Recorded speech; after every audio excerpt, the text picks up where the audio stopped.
এখন বাড়ি যাওয়ার টাইম হয়ে গেছে, তাই চল সঞ্জয় আসছি, তাহলে আবার দেখা হচ্ছে। ঠিক আছে, তা বাহাতে হলো, ডানাতে করছি।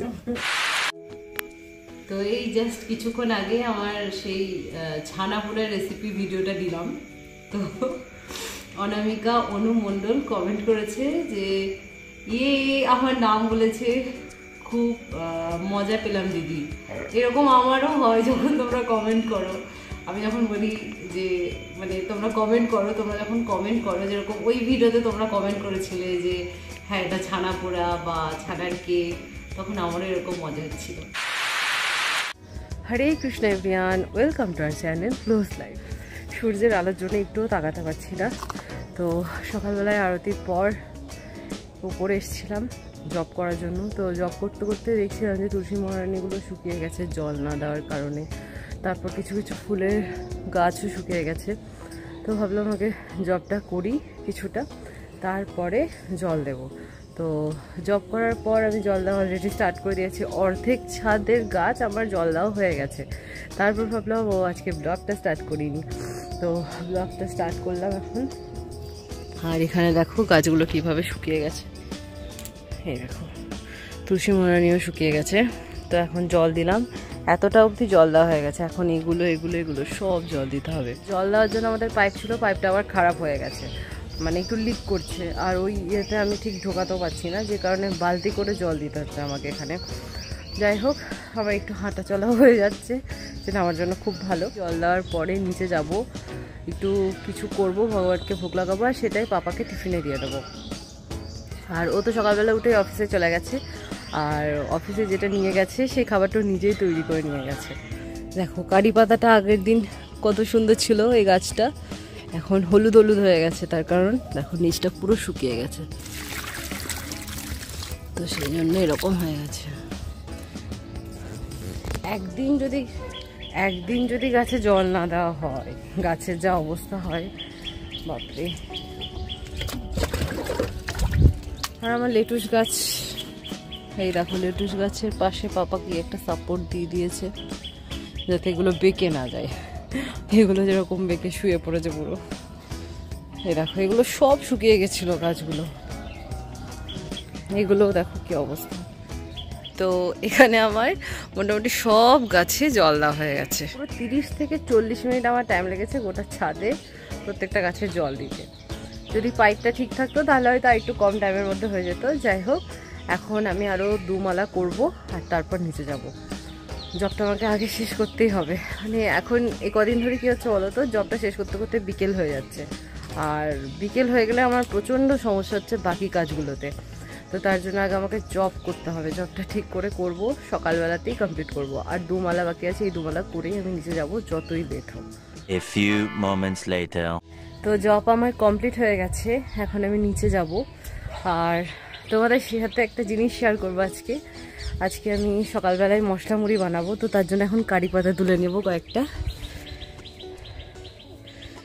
তো আগের দিন আমি এখান থেকে খুব বাজেভাবে গাছের ডাল ছিঁড়েছিলাম।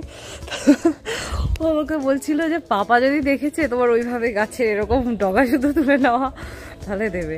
তো যাই হোক, আমি কীভাবে তুলবো জানিও না। যাই হোক, এখান থেকে একটা ডাল নিলেই হবে আজকে। তো এটা নিয়ে নিয়েছি, তো নিচে যাব এখন, মশলা মুড়ি বানাবো। আর রেসিপিটাও তোমাদের সাথে শেয়ার করব। খুবই সিম্পল আর সহজেই হয়ে যায়। আর বাইরে কি সুন্দর রোদ, এই রোদটা এখনো পর্যন্ত ভালো লাগবে। আর এরপর যত দুপুর হবে গরম লাগবে। মশলা মুড়ি তৈরি করার জন্য আমি এখানে নিয়ে নিয়েছি পাঁপড়, এখানে 3টে পাঁপড় আছে। আর নিয়েছি এখানে কারি পাতা, কয়েকটা কাঁচা লঙ্কা, আর হচ্ছে আদা, ঠিক আছে। আর এই যে বাদাম, এই কটা জিনিস দিয়েই ব্যাস খুব সুন্দর মশলা মুড়ি তৈরি হয়ে যাবে। তো চলো কিভাবে করছি সেটা তোমাদের সাথে শেয়ার করি। এটা দেখবে মায়াপুরে পরিক্রমাতে প্রত্যেক দিন রাত্রে দেয়, বা কোনো ফেস্টিভ্যালে রাত্রে প্রসাদে মুড়ি প্রসাদ দেয়। তো তখন ওরা কিন্তু এই মশলা মুড়িটা তৈরি করে।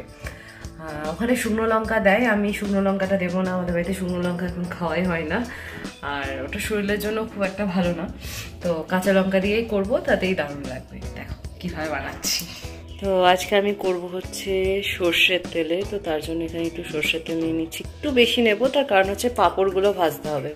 পাঁপড়গুলোকে আমি এরকমভাবে পিস পিস করে নিয়েছি, তাহলে ভাজতে সুবিধা হবে।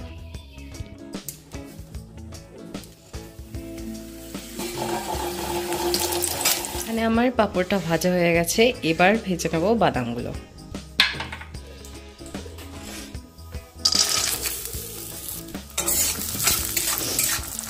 হালকা হালকা করে ভেজে নিতে হবে যেন বাদাম পুড়ে না যায়। বাদামও ভাজা হয়ে গেছে, এবার আমি দেব এগুলো। খুব সাবধানে দেবে, নাহলে কিন্তু পুরো তেল ছিটে গায়ে এসে পড়বে। এগুলো দেওয়ার আগে কিন্তু আমি এখানে দিয়ে দেবো 5 ফোড়ন। এটা কিন্তু ভীষণ ইম্পর্টেন্ট, এটা না দিলে টেস্ট আসবে না, তো এটা একটু বেশি করে দেওয়ার চেষ্টা করবে। সাবধান।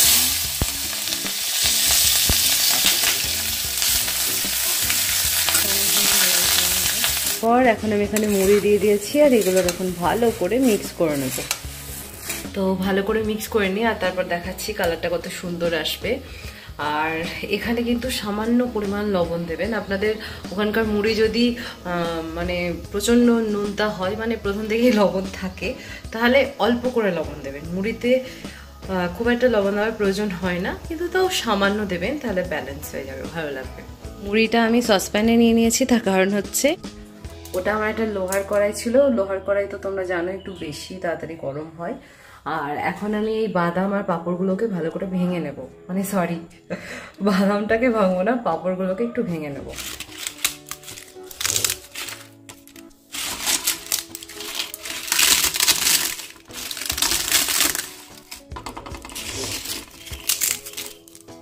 তো এখন এখানে বাদাম পাঁপড় এগুলোকে ভালো করে দিয়ে মিক্স করে নেব। বাদাম পাঁপড় এগুলো ভালো করে দিয়ে এখন মিক্স করে নেব।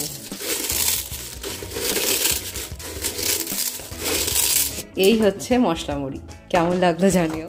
এটা ভীষণই একটা সিম্পল রেসিপি, তাও আমি যেহেতু করলাম আজকে, তাই তোমাদের সাথে শেয়ার করলাম। তোমরা যারা জানো, মানে মায়াপুরে যারা যাও তারা তো জানোই, আর যারা বিশেষ করে পরিক্রমা করেছো বা মায়াপুরে যে কোনো ফেস্টিভ্যালে রাত্রে থেকেছে, এরকম হয় যে মশলা মুড়ি দেয়। তো সেটাই বাড়িতে বানিয়েছি, একটুখানি ঠান্ডা হোক, আর তারপর ভগবানকে ভোগ লাগাবো। আর পাপার টিফিনেও এটাই দিয়ে দেবো, সকালে এটাই হবে আমাদের। বাড়িতে কেউ নেই, আমি আর পাপা ছাড়া। তো যখন যেরকম ইচ্ছা হচ্ছে, যা কিছু ইচ্ছা হচ্ছে বানিয়ে নিচ্ছি, ভগবানকে ভোগ লাগাচ্ছি, দিয়ে প্রসাদ পাচ্ছি। এখানে আমি গোপালের ড্রেস দুটো কালকেই চেঞ্জ করে দিয়েছি, দুজনকে একটু সেম পরানোর চেষ্টা করেছি। জায়গাটা না আসলে আমাদের এখানে কম, যে কারণে এগুলো এত সুন্দর ড্রেস কিন্তু সুন্দরভাবে ইয়ে করা যায় না। যাই হোক, ভগবানকে ভোগটা লাগিয়ে নিই। এখানে গ্রন্থ অধ্যয়ন করছিলাম, ওদিকে বাবা চলে এসেছে, তাড়াতাড়ি ভোগটা নামাতে হবে। তো গ্রন্থ অধ্যয়ন করে এখন ছাদে চলে এসেছি। পায়েল এসেছিল, পায়েল একটুখানি বসে শুনলো। আর পায়েল এসেছিল ওর কাজের জন্য হচ্ছে তুলসী পাতা তুলতে। আমাদের বাড়িতে তো প্রচুর তুলসী গাছ, তো মাসি কাকিমণি সবাই আসে আমাদের বাড়িতে তুলসী পাতা নিতে। কিন্তু তুলসী গাছের অবস্থা দেখেছো কেমন হয়েছে, শুকিয়ে গেছিলো। আজকে সকালে সব জল দিলাম। এখানে পায়েলের তুলসী পাতা নেওয়া হয়ে গেছে, আমিও একটুখানি নিয়ে নিলাম ভগবানের জন্য। 2000 years later. বৈশালী এসেছিল, এখন বাড়ি চলে যাচ্ছি। আমাকে ওর সাথে যেতে বারণ করছে, কারণ ও একটু দুষ্টুমি করবে। তাহলে কি করতে চাইছো তুমি? আমাকে যে ট্যাপের কাছে গেলে তুমি যদি খুলতে না পারো, তোমার ব্যাগ যে বড়। আচ্ছা বেশ, আমি এখানে দাঁড়াচ্ছি, চল। আমাকে এখন এখানে দাঁড়িয়ে থাকতে হবে, ওনাকে একাই চলে যাবে। দেখি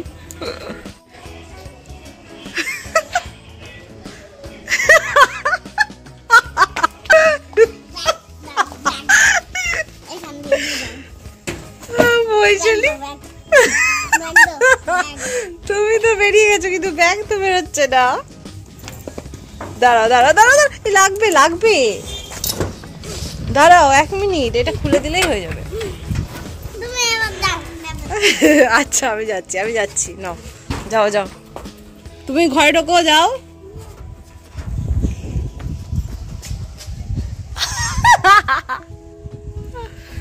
টাটা বৈশালী, কই তাকাও। এখন বাজছে 1:20, সেই সকাল 6টা থেকে এই এখন পর্যন্ত রিক্লেমিং হলো। তো এইমাত্র বললো সিস্টেমটা বন্ধ করতে। তো বন্ধ করার কথা শুনে কি আনন্দ যে হচ্ছে। আর যাই হোক, তখন সিস্টেম বন্ধ করে একবার চেক করে নেবো, দিয়ে নেমে যাবো। আমাদেরকে নেমে যেতেই বললো। উফ, শান্তি। সিস্টেমটা চেক করে নিয়েছি, তো সব কিছু ঠিকঠাক রয়েছে। আমার রিলিভারকে ফোন করে রিলিভিং দিয়ে দিয়েছি, যে সিস্টেমে কী হয়েছে না হয়েছে সেগুলো ডিটেলসে বলে দিলাম। আর যাই হোক, এখন আমি সিস্টেম থেকে নেমে যাচ্ছি। আর হ্যাঁ, কালকে আমি গেট পাসটা পেয়ে গেছি বাইকের, তো বাইক নিয়ে ভেতরে ঢুকেছিলাম আজকে। বাইকে করে এখন চলে যাবো, গাড়ির জন্য অপেক্ষা করতে হবে না আমাকে। তো বাইকটা ভেতরে থাকলে এটাই সুবিধা যে তাড়াতাড়ি বেরিয়ে যেতে পারি। তো যাই হোক, এবার বাইকের কাছে যাচ্ছি। তো এর আগের ব্লগে তোমাদেরকে জিজ্ঞেস করেছিলাম যে এই মেশিনটার দাম কত হতে পারে, তো তোমরা কেউ বলতে পারোনি। যাই হোক, আমি বলে দিচ্ছি। তো এই মেশিনটার দাম হচ্ছে 20 লক্ষ টাকা কাছাকাছি। এইখানে একটা 20 লক্ষ টাকার মেশিন, আর ওইখানে একটা 20 লক্ষ টাকার মেশিন যেটা ভেঙে পড়ে আছে। তো এটা মাঝে মধ্যে রিপেয়ারিংয়ের কাজ চলে। তো তারপরে এখন অনেক দিন ধরেই বন্ধ আছে। ওখানে কেবিন টেবিন খুলে রাখা হয়ে আছে, এখানে অনেক কিছু পার্টস খুলে রাখা হয়েছে। তো যাই হোক, এটা আগে চলতো, এখন চলে না, খারাপ হয়ে আছে। তো এখন এইটা নিয়ে এসছে নতুন, তো খুব সুন্দর একটা মেশিন। তো ওটার থেকে এটা বেশি একটু অ্যাডভান্স, তো আশা করি এটার দাম হয়তো বেশি হতে পারে। আমি এখন এখানে দুপুরের রান্না বসিয়ে দিয়েছি। এখানে ডাল করে নিয়েছি, এখানে অন্ন, আর এখানে আলু একটু সিটি দিচ্ছি, আর এই যে টমেটো, পোস্ত, লঙ্কা সব দিয়ে দিয়েছি। খোলো, চলে এসছে।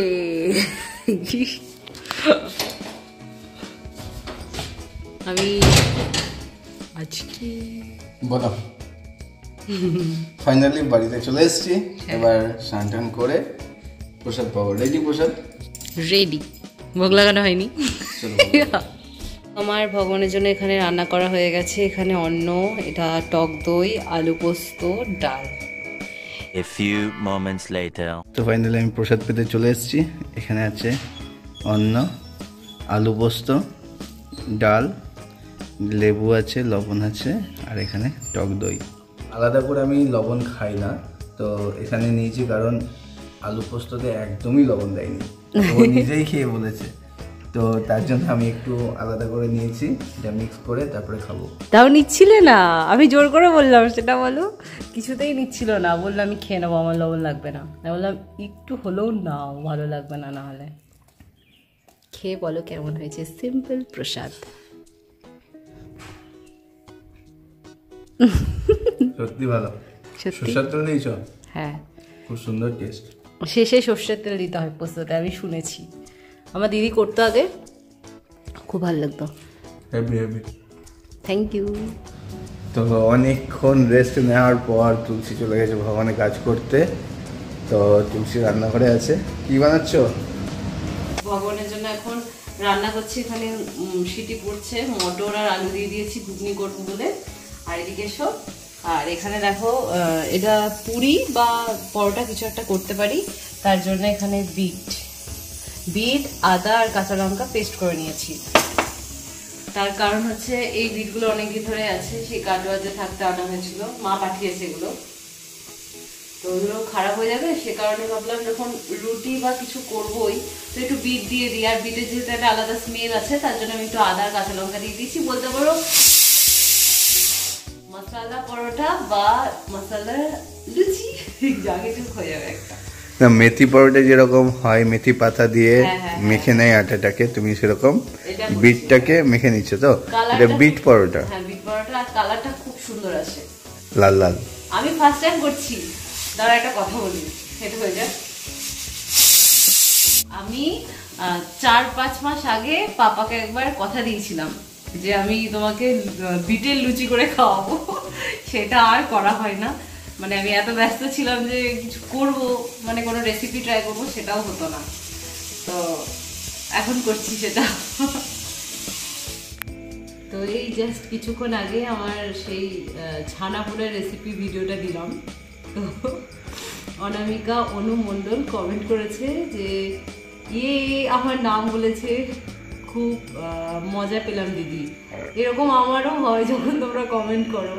আমি যখন বলি যে মানে তোমরা কমেন্ট করো, তোমরা যখন কমেন্ট করো, যেরকম ওই ভিডিওতে তোমরা কমেন্ট করেছিলে যে হ্যাঁ এটা ছানা পোড়া বা ছানার কেক, তখন আমারও এরকম মজা হচ্ছিল। তোমাকেও থ্যাংক ইউ কমেন্ট করার জন্য। তো ফাইনালি আমি ঠিক করলাম যে এটা পরোটা না লুচি করবো। আমাকে বললো যে পরোটা করো অল্প তেল দিয়ে বা ঘি দিয়ে, কিন্তু আমি দেখলাম যে না লুচি করি। তাই আমি এখন এই যে গোল্লা পাকিয়ে নিচ্ছি, লুচিটাই করবো। আগে লুচিটা ভেজে নেবো, তারপর ওই তেলের মধ্যে ঘুগনি করে নেবো, তাহলে আমার পোড়া তেল থাকবে না আর তেলটাও বাঁচবে না। কেমন আইডিয়া? আমার এখানে লুচিগুলো বেলা হয়ে গেছে, এবার চলো এগুলোকে ভেজে নিই তাড়াতাড়ি, তারপর আবার আমরা দুজনে একটু বেরোবো। তার কারণ হচ্ছে আজকে ওর একটা বন্ধুর বাড়ি যাবো, নতুন স্টুডিও বানিয়েছে, সেটাও তোমাদের সাথে শেয়ার করবো। অনেকদিন আগে স্টুডিওটা বানিয়েছে, ও বারবার বলছিল যে আয় একবার এসে দেখে যা, তো আমাদের টাইম হচ্ছিল না। আজকে টাইম হলো, যাবো ফাইনালি দেখতে। খুব এক্সাইটেড আমরা ওইটা দেখার জন্য। অনেক কষ্ট করে বানিয়েছে স্টুডিওটা। মানে তেল অল্প করেই নিয়েছি, যদি আবার লাগে তো দেবো। এই অল্প তেলের মধ্যেই ভাজবো, আর তারপরে আবার এটাতে ঘুগনিটাও করে নেবো। আর মটর ওদিকে আমার সেদ্ধ হয়ে গেছে। ফার্স্ট লুচি দেখবো ফোলে কিনা। তেলটা গরম হয়ে গেছে আশা করি, বুঝতে পারছি না, তাও দিয়ে দিই। হ্যাঁ গরম হয়ে গেছে।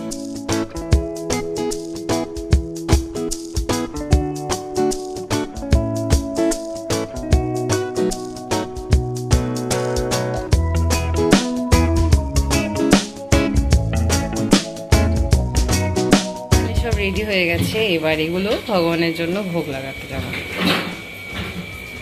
A few moments later. তো তুলসী ভগবানের কাজ কমপ্লিট করে রেডি হয়ে নিয়েছে, তো এখন একটু বেরাবো ভাবছিলাম। তো এই মাত্র আমাদের ক্লাউড কিচেনে কিছু অর্ডার চলে এসেছে, সেটা এখন রেডি করছি। তো টাইম নিয়েছি 1 ঘন্টার মতো, ওইটা কমপ্লিট করে তারপরে পৌঁছে দিয়ে তারপরে আমরা বেরাবো। 2000 years later. তো একটা কমপ্লিট হয়েছে আর একটা চলছে, দুটো এখনো চলছে। যাই হোক, আমাদের কমপ্লিট হয়ে গেছে অর্ডারটা টাইমের আগেই। তো এখন আমি আর তুলসী বেরোচ্ছি, একবার অর্ডারটা দিয়ে তারপরে আমার বন্ধুর বাড়িতে যাব। আমিও এখানে রেডি হয়ে নিয়েছি। আমি একেবারে উপরে ভগবানের কাজ সেরে রেডি হয়েই নিচে নেমেছিলাম, যাতে আবার উপরে যেতে না হয়। তো যাই হোক, চলো তাহলে এখন যাওয়া যাক।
চেম্বারে চলে এসেছি। তোর বন্ধু অনেকদিন আগে ফোন করে বলে দিয়েছিল যে একটু আসিস, আমি নতুন চেম্বার করেছি, একটু দেখে যাস। তো আমরা আজকে ফাইনালি টাইম করে আসতে পেরেছি। এতদিন একটুও টাইম পাচ্ছিলাম না। তো এটাই ওর চেম্বার, ওখানে ও বসবে আর এখানে আমরা দুজন বসবো। জাস্ট গল্প করতে এসেছি, আর অন্য কোনো কিছু না। এখানে আমরা প্রায় সময় আসতাম। এই চেম্বারটা যখন তৈরি হয়নি তখনও এসেছিলাম, তাই না? তখন দেখানো হয়নি। হ্যাঁ, এটা একটা বেলকুনি টাইপের ছিল, কিন্তু এখন দেখো কত সুন্দর লাগছে, পুরো টিপটপ গোছানো। আমার তো ভীষণ ভালো লাগছে। এখানে একটা ফ্যানও লাগিয়েছে। হ্যাঁ, আস্তে আস্তে ফ্যান থেকে চলে যাবে এসিতে। হ্যাঁ, খুব তাড়াতাড়ি। এত সুন্দর চেম্বার যখন হয়ে গেছে বেলকুনিটা, তার মানে আর সবকিছু হতে বেশি দিন লাগবে না। সত্যি খুব সুন্দর। তো এই হচ্ছে আমার বন্ধু সঞ্জয়, ছোটবেলার। নমস্কার। তো ভালো আছিস তো? ভালো, সব ভালো তো? হ্যাঁ, তো খুব সুন্দর লাগছে তোর অফিসটা। মানে সত্যি, মানে তুই একরকম দেখেছিলাম, কমপ্লিট হওয়ার পর মানে বিশাল একটা দেখতে লাগছে। একদম পুরো চেঞ্জ হয়ে গেছে সবকিছু। খুব তাড়াতাড়ি এসি লাগা, আমরা চাই এসি লাগাবো, খুব তাড়াতাড়ি লাগাবো। সবার আশীর্বাদ থাকলে অবশ্যই লাগাতে পারবো। হ্যাঁ, তো যাই হোক, এবার আমরা একটু ভালো লাগলো, মানে খুব তাড়াতাড়ি একটা জিনিস তৈরি হচ্ছে, হ্যাঁ হয়ে গেছে অলরেডি, এখন স্টার্ট করবে। এটা আমি নিজের জন্য করিনি, এটা মানুষের জন্য করেছি, যাতে এত সুন্দর করে সাজানোর একটাই কারণ, যাতে মানুষে এসে একটা বেটার ফিলিংস পায় যে না একটা খুব সুন্দর পরিবেশে এসেছি, আর মনটাও যাতে শান্তি হয়, ওই হিসাবেই বাস্তু হিসেবে ঘরটা করা হয়েছে, যাতে সবার মানসিক শান্তিটা এখানে পায়। 1 hour later. তো অনেকক্ষণ গল্প করলাম, এখন বাজছে 11:15, এখন বাড়ি যাওয়ার টাইম হয়ে গেছে। তো চল সঞ্জয়, আসছি তাহলে, আবার দেখা হচ্ছে। ঠিক আছে, বানাতে হলো, এটা আনাতে পারছি। তো যাই হোক, এবার বাড়ি চলে যাচ্ছি, বাড়ি গিয়ে খাওয়া দাওয়া করে আবার সকালে ডিউটি আছে, তো এখন বাড়ি চলে যাচ্ছি। কি হয়েছে? কি হয়েছে? কোথায় খেয়েছি চিবিচিবি, জলের মধ্যে ছিল, জলটা খাচ্ছিলাম, দিয়ে এমন করে খাচ্ছিলাম যাতে তুলসী পাতাটা না আসে, খেতে খেতে ঠিক চলে এসছে মুখে। কেন তুলসী পাতা খেতে ইচ্ছে করে না? ছোটবেলায় অনেক খেতাম গাছ থেকে পেরে পেরে, যেরকম ফল পেরে খায় না সেরকম আমি তুলসী পাতা পারতাম আর খেতাম, কারণ আমি শুরু ছিলাম তুলসী পাতা খাওয়া খুব ভালো। এখন খাও না কেন? তুলসী মহারানী অভিশাপ দিয়ে দিচ্ছে, আর খেতে ভালো লাগে না আমার। তুলসী পাতা একদম খেতে পারি না, একটু ভালো লাগে না। খেতে হবে, তুলসী পাতা খেলে আর কোনো ওষুধ খেতে হবে না, জানো কি? ছোটবেলায় খেয়ে নিয়েছি যা খাওয়ার। দেবাগের মতন অবস্থা, সেদিন দেবাগ একাদশী প্রসাদ খাচ্ছিল, ওকে জোর করে তুলসী পাতা দেওয়া হয়েছে, ওকে করেছে দুটো আলু চিপসের মাঝখানে তুলসী পাতা রেখে খেয়েছে। চিপসের টেস্ট মানে আলু মানে তুলসী পাতার টেস্টটা যাতে মুখে না লাগে, আমার অবস্থা ছিল এটা।